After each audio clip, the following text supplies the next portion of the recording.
to 6-2 at that point. And then Catalans actually found a bit of ascendancy. They started to, I think, particularly through using McMeekan and Lange one on either side of the pitch. They were started to make some movement up the field once they started making 2 passes from the ruck rather than playing into your hands in the middle. And they cut out to an extent their own penalties and errors, but they chose to go for 2 when it was 6-2, and they'd had two or three sets on your 3 sets. Yeah, on your line, and they chose to go for 2. Did you? Yeah. I was surprised by that, Mark. They really had us under the cosh at that stage.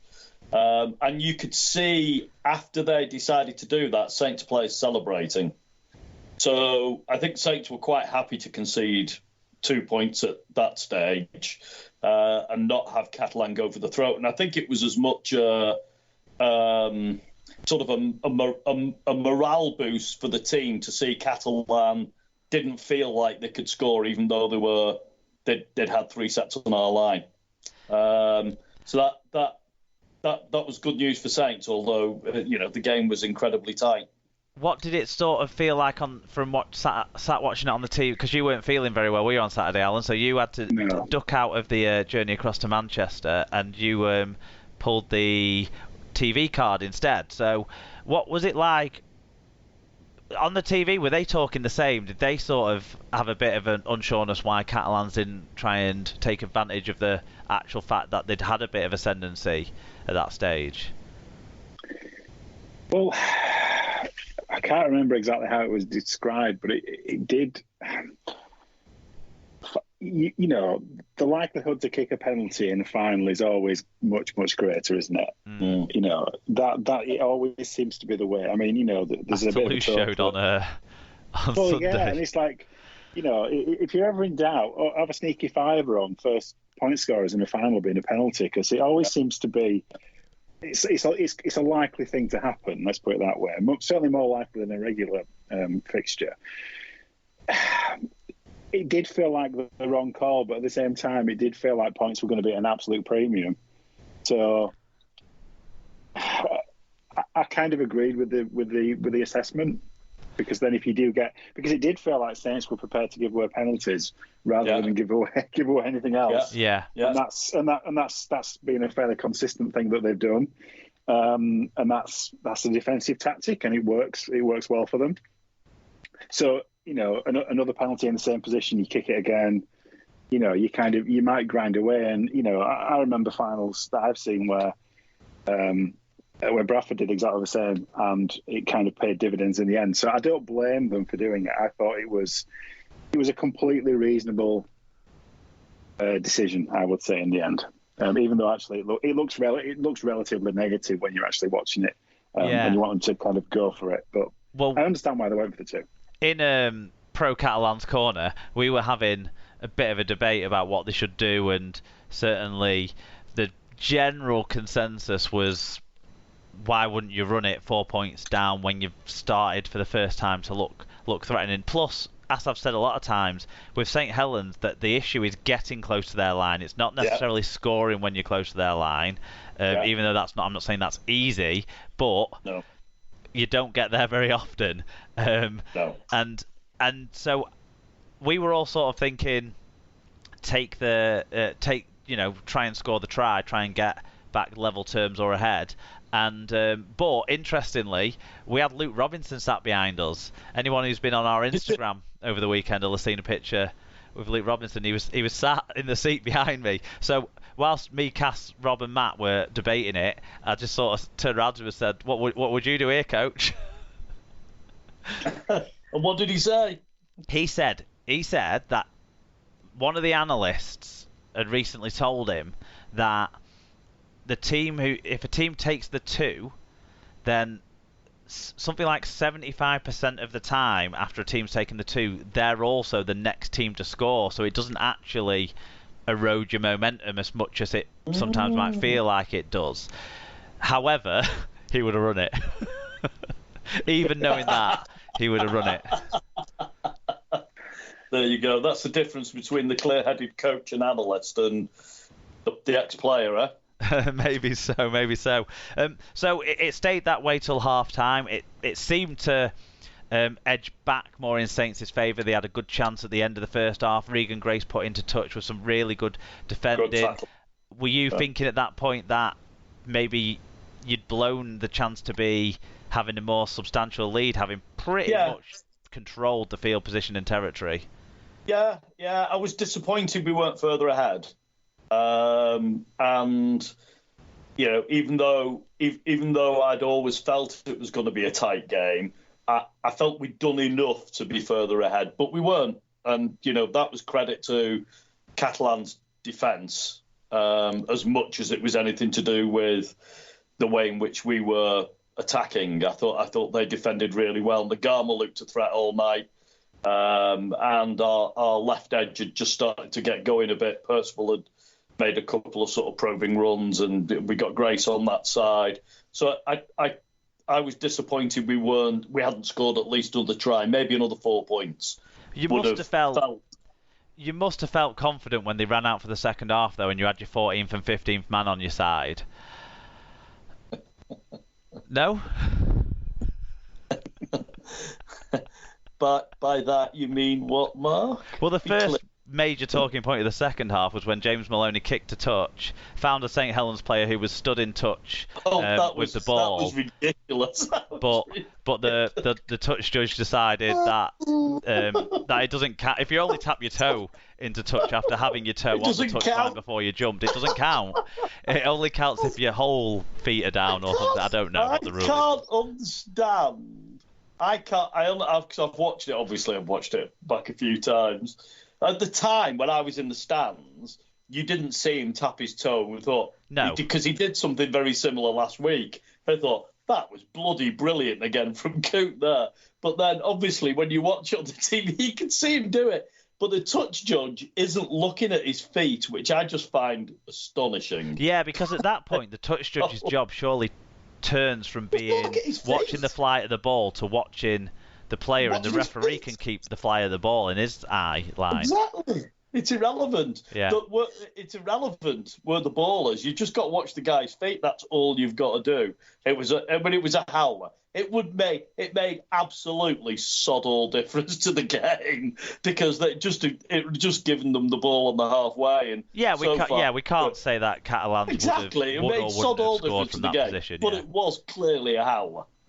But Catalans did get the ball back shortly after that and did threaten, so much so that Tommy Makinson cleaned out Fuad Yaha when he was on a delightful kick from Drinkwater over to Yaha and took it on the fly, better than I expected from the clumsy winger, and it was the other winger who turned clumsy, cleaning him out and getting a sin bin. I would imagine that more than not of the fan views we've received talk about whether that try was a penalty try or not. So we'll leave that debate until we've got everyone's views, and let's just sort of say, off the back of that, Saints actually did okay. Wellesby intercepted the ball, didn't he? That must have been a big relief at that moment. Yes, it was. Because, clearly, the only time we conceded against Leeds the week before was when we were down to 12 men. And it was the only time in the final we conceded a try, was when we were down to 12 men. So, clearly to start off and under pressure and then grab hold of the ball, you're just counting down the minutes, aren't you, to get back to 13 players. Yeah, well, in that period, Drinkwater kicked a 40-20, which led to good field position. I think was it Drinkwater or Maloney who put the kick up in for that led to the try. Drinkwater, yeah. Yeah, and Tom Davies won it in the air, got the bat back. Mike McMeekan dotted it down. He did really well, McMeekan, actually, to really quickly drop to the floor. Because if he hadn't done, I'm pretty sure there'd have been Saints players round him holding him up. So I think he did. I think it was a better try than it looked on the TV, because I think he really had to drop fast to make it count. Otherwise, he'd have very likely been held up or bundled over.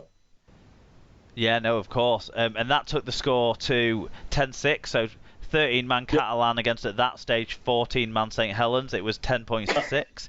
I'm not going to let you get away with this shit, Mark. Total and utter bollocks, by the way. But Saints were down a man at that stage. But then, kind of the things we'd seen in the first half started to come back into play. Catalans started to get a little bit errant with their discipline to an extent again, and St. Helens got some good field position, and Kevin Niguama popped up with his second try of the game. This was from the Jonny Lomax kick. Now,